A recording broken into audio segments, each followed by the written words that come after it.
Hello, good day.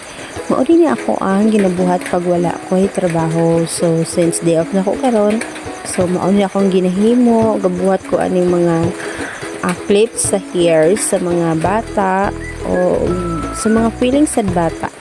Char. Bitaw no, so enjoy kay ko maghimo og mga ingani. So, art is life jud ko.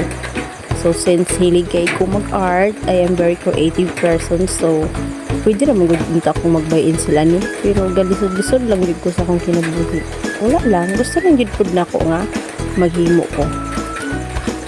Kabalo mo, mas tsada man jud kung ikaw jud mismo ang mahimo na kahit agaling ang design.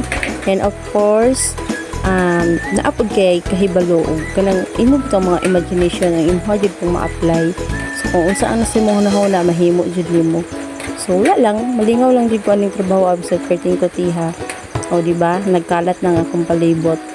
O, nanadiha tanan, mga cellophane, mga carton, pati mga beads. O, at sa painihang gihulat mga guys, PE mo kung gusto mo aning mga cute nga clips sa hair. Especially sa imuhang mga toddlers nga babies. Pwede siya sa mga feeling baby. And I think that's all for today's video. Thank you. Bye-bye.